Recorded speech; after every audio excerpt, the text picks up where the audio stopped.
शेतकरी मेळाव्याच्या संदर्भामध्ये मी मागचं काय आता सगळं सांगितलेलं आहे, आपल्याला सगळं माहिती आहे.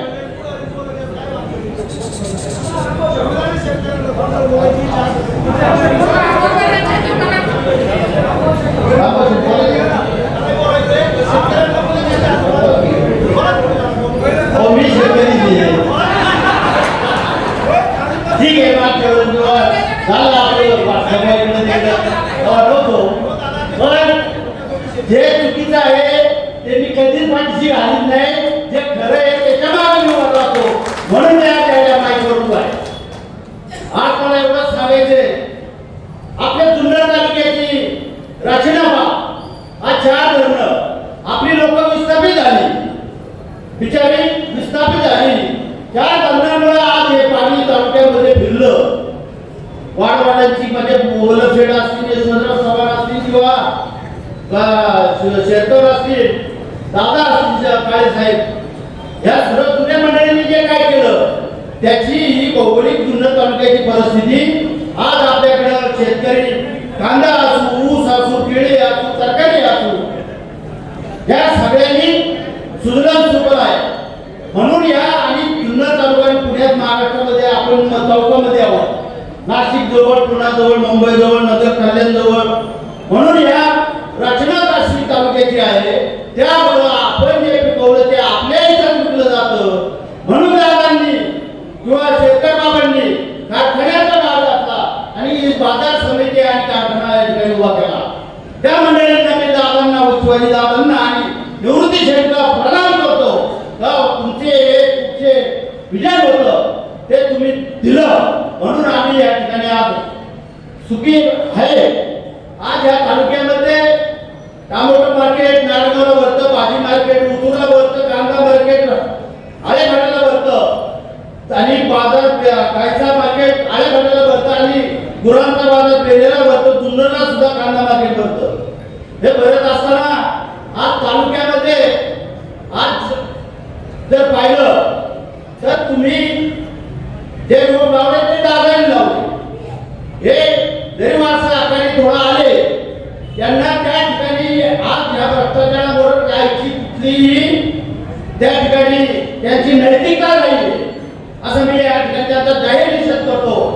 मला एक सांगायचंय का ह्या मार्केटमध्ये नारायणगावच्या जी काही जागा खरेदी झाली त्या जागे खरेदीमध्ये आज तुम्ही बीडून लोक येतात, सोलापूरहून येतात, नाशिकहून येतात, कानोडेतून येतात, कांदा घेऊन येतात. तीच जागा जर अजून येडगाव किंवा बाकीच्या ग्राम म्हणजे गायला द्यायला तयार होत्या, इतक्या लांबची लोक नारायणगावला येतात, तर नारायणगाव जुन्नर किंवा वडद किंवा येडगाव असेल त्या ठिकाणी काय आले नसते का? आलेच असते ना. त्यावेळेस तर तुम्हाला भाड्याचा तो गायला जवळजवळ सरकारी गायला मिळत असतं, तुम्ही ते सुद्धा कॅन्सल केलं, त्याला महत्व दिलं नाही. आणि ह्या 10-11 कोटीच्या जागेच्या व्यवहारामध्ये आज तुम्ही 28 कोटी व्यवहार निवडून घातला. अरे माझा तर तुम्हाला चॅलेंज आहे या सभापतींना.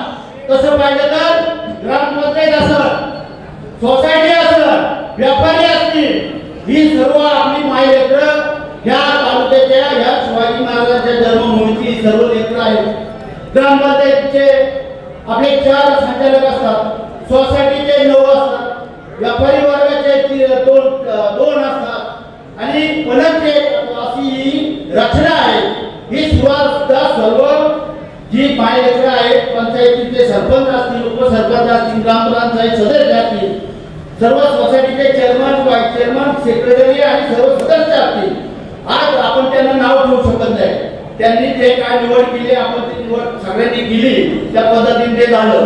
पण आज जो खरा अर्थाने त्या ठिकाणी गोंधळ जो चाललेला आहे ते 28 कोटीचा खरेदीचा व्यवहार आहे. परत त्याला 40 लाख रुपये आज तुम्ही कागदाला खर्च केला. मी तो निषेध करतो त्या व्यवहाराचा आणि तुम्हालाही का सांगतो, जर 25 कोटीला संजय काळेंनी परत जमीन जर घेतली, तुम्हाला सांगतो तालुक्याच्या वतीने आम्ही सगळ्यांना पहिला गोळा करून जेवढे पैसे जास्त गेले तेवढे पैसे हा नेत्याचे डोके गोळा करून तुम्हाला 1 रुपया बाजार